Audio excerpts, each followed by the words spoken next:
Hey guys, how you doing? You ever have a situation where you say, I wish somebody was around to witness that?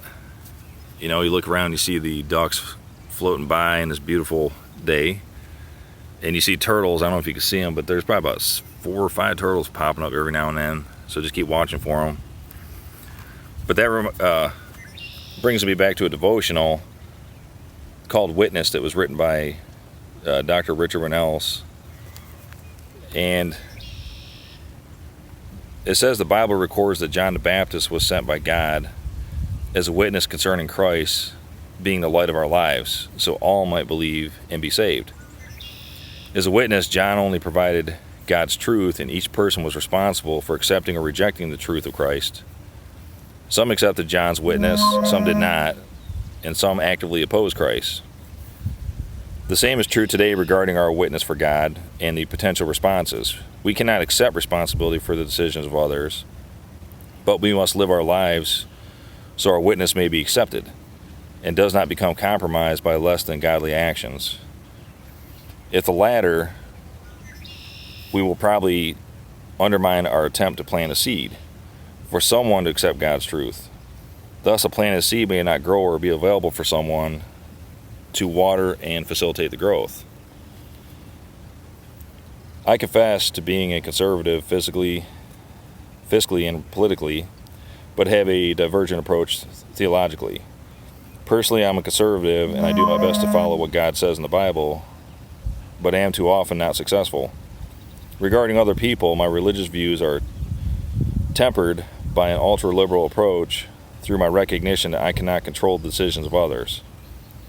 I also cannot take responsibility for what others do based on their free will. If I did, it would be necessary for me to somehow force their correct decisions for every aspect of their lives. However, I do care that others make God-centered decisions and must do my part to positively impact those decisions. God clearly wants all of us to be saved. In the secular world, is the mandating of opinions through a totalitarian approach, which is now acceptable. Is this the dictating of appropriate thought related to Satan's influence? I believe it is. Societal topics are often seen by many as strictly secular and dictated using worldly principles, with God being removed from the discussion, yet these topics may be direct and addressed in the Bible. When topics of all types such as racism, sexism, abortion, etc. are approached using secular standards, God's truth and expectations may well be diminished or eliminated. Your witness using biblical references may be discarded, and you branded one of the list labels. You'd be put on a list or labeled. Now, Satan masquerades as an angel of light, is the father of lies, and the one who leads the whole world astray. Satan's lies lead us to our confusion, which results in the loudest, most persistent, and most powerful voices in society to be heard and followed by tempering, changing, ignoring God's word. Satan's influence is followed. History is replete with what happens when dictators of the thoughts and actions of other people gain power. Then there's the physical torture and killing of those who disagree, perhaps various forms of genocide, and the views of the powerful become accepted by population for the sake of national security, power, money, and revenge.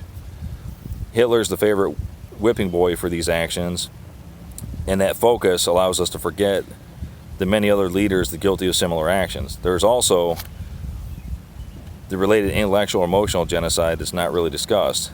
Everyone must think alike, which is ensured by those who control the agenda in the media, the schools, universities, and the workplace.